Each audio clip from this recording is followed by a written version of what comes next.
I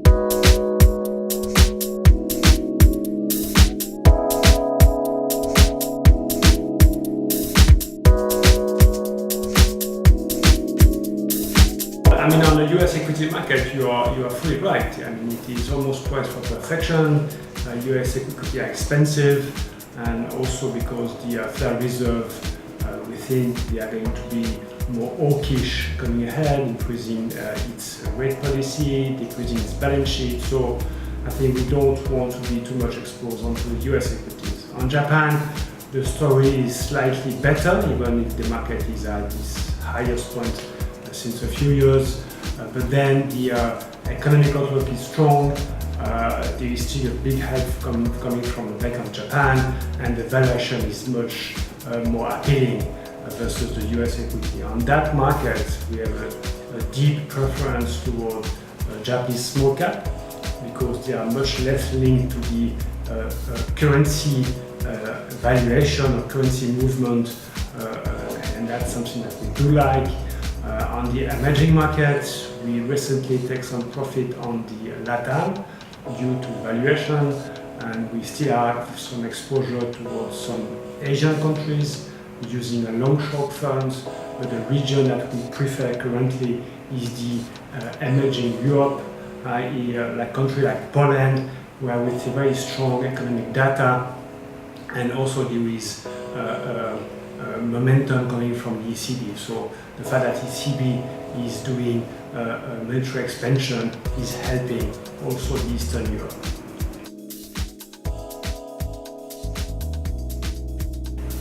Okay, so as you may know, we split our Quattro portfolio in three kinds of assets.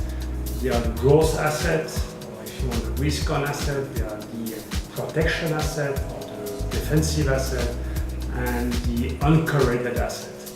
And on the growth asset, we enter some exposure into the CAC 40, so it's the French equity market, mainly because we think there is a strong outcome for the credit growth over there, as well as the plenty of liquidity onto that market. And also because also there is some good outcome after the Macron election. We also enter Eastern Europe to also increase our overall European exposure, but much more focused on emerging Europe.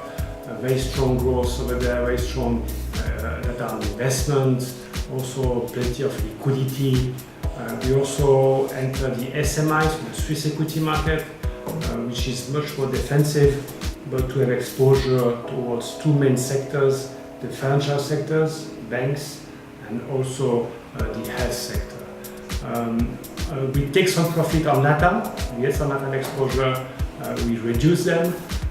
Also on the growth asset, we are reducing slightly the European high short-term exposure because we think that valuation now is slightly too expensive, and we cut or took some profit on the emerging debt because also the spread are getting somewhat tighter, and this is the time to take some profit on that. On the defensive assets, protection assets, we increase further inflation linkers, so going more towards inflation protection assets because we think that there is some asymmetry. These assets are not priced for even a small increase in inflation, whereas on the uncorrelated asset, we increase a fund called PTR Agora, which is a long short in Europe with beta neutral, and we took some profit on PTR Mandarin, which is a very successful fund, and due to this strong performance, so we simply took some profit on that fund.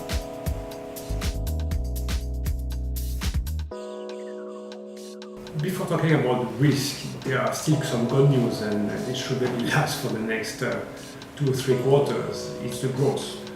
And growth outlook should remain strong for next year, and almost everywhere. So it's a synchronized growth that we currently have in the world, not only the US, Europe, Japan, as you know, but also some emerging countries.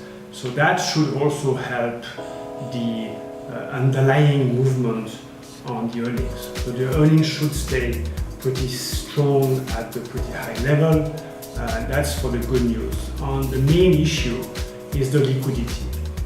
As you know, we've been the strong follower of the liquidity, and we think this has been very helpful for the equity market. Now we think that we are at the verge of having some liquidity backdrain coming from the next quarters, coming from the Fed first, because they have started to reduce their balance sheets at a slow pace, but they will increase that pace in coming months. And then also the ECB, because the ECB will normally start to taper its monetary policy early next year. So the liquidity injection will sharply drop next year for almost the highest injection level we currently have on the equity market. So there are some plus and there are some minus. The big question for us is who will be the winners.